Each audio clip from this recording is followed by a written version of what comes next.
Hello friends, welcome to our channel. Friends, आज हम देखेंगे परस्पर वसीयत मीन्स म्यूचुअल विल के बारे में पूरी जानकारी।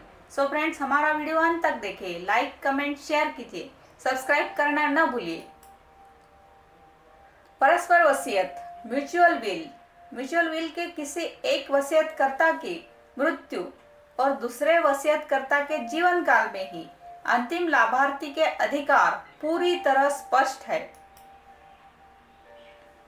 High Court judgment on mutual will. Mutual will comes into effect on death of either of the joint testators. Delhi high court ने विक्रम बहल एवं अन्य बनाम सिद्धार्थ बहल मामले में हाल ही में सुनाए गए फैसले में व्यवस्था दी है कि परस्पर वसीयत की स्थिति में अंतिम लाभार्थी को उसका हक वसीयतकर्ताओं में से एक की मृत्यु तथा दूसरे के जीवन काल में ही प्राप्त होगा। न्यायमूर्ति राजीव सहाय एंड लॉ ने इस मुकदमे में अपना निर्णय सुनाते हुए कहा कि भारतीय कानून में यह स्पष्ट रूप से प्रतिस्थापित है कि म्यूचुअल विल का सिद्धांत दो वसीयतकर्ताओं में से एक की मौत के बाद प्रभावी होगा और जीवित वसीयतकर्ता पर भी बाध्यकारी होगा। मौजूदा मामले में विंग कमांडर स्वर्गीय एन बहल और उनकी पत्नी श्रीमती सुंदरी बहल, इन्होंने 31 मार्च 2006 को संयुक्त वसीयत तैयार की थी। श्री एन बहल की मृत्यु पत्नी श्रीमती बहल से पहले हो गई। वसीयत के उपबंधों के अनुसार दंपति में से एक की मौत के बाद संपूर्ण प्रॉपर्टी दूसरे के पास सुरक्षित रहेगी और मृतक के हिस्से की संपत्ति में किसी का कोई हक नहीं होगा। दोनों वसीयतकर्ताओं की मृत्यु के बाद ही उनका बड़ा बेटा, पोती तथा छोटा बेटा उल्लेखित ब्यौरों के अनुसार अपने अपने हिस्से का पूर्णतः मालिक होगा। बड़े बेटे और उसकी बेटी, इन्होंने एक याचिका दायर करके अन्य मांगों के साथ साथ यह भी अनुरोध किया था कि कोर्ट उनकी मां एवं भाई को वसीयत में दर्ज उनके हिस्से से बेदखल करने से रोकने का आदेश जारी करे। इस मुकदमे में कुछ मुद्दे सामने आए थे। कोर्ट के समक्ष मुख्य मुद्दे थे। नंबर 1, क्या 31 मार्च 2006 को तैयार किया गया अविवादित दस्तावेज म्यूचुअल विल की श्रेणी में आता है और यदि हाँ तो उसका क्या असर होगा, तथा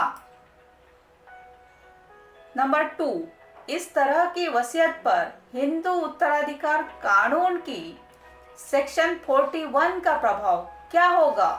वादियों के पक्ष में विस्तृत फैसला सुनाते हुए न्यायमूर्ति राजीव सहाय, इन्होंने कहा कि वसीयत के उपबंधों को पढ़ने से यह स्पष्ट है कि कथित वसीयत में वसीयतकर्ताओं के बीच इस बात पर सहमति थी कि विवादित संपत्ति किस प्रकार वसीयत की जानी है। इस प्रकार वसीयतकर्ताओं के बीच स्पष्ट और सुनिश्चित सहमति थी कि ऐसी स्थिति में भारतीय साक्ष्य अधिनियम 1872 की सेक्शन 91 एंड 92 के परिप्रेक्ष्य में कोई मौखिक साक्ष्य की अनुमति का सवाल ही नहीं उठता है।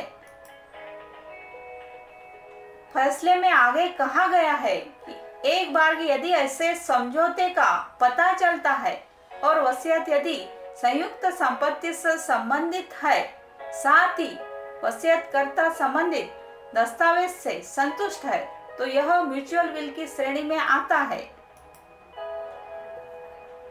कथित वसीयत की शर्तों को स्वीकार करने और उसी आधार पर लाभ लेने के बाद श्रीमती सुंदरियन बहल अपने पति के साथ किए समझौते का उल्लंघन करके प्रॉपर्टी का सौदा नहीं कर सकती, क्योंकि वह समझौते से बंधी हुई है।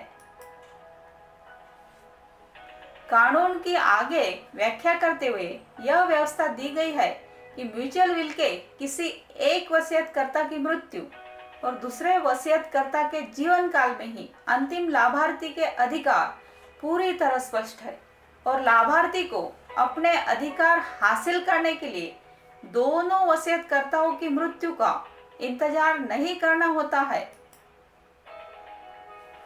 दूसरे मुद्दे के संदर्भ में कोर्ट ने कहा कि हिंदू उत्तराधिकार कानून 1956 की सेक्शन 14(1) की व्यवहारिकता के लिए इस कानून के लागू होने की तारीख पर हिंदू महिला द्वारा उस संपत्ति पर कब्जा आवश्यक है।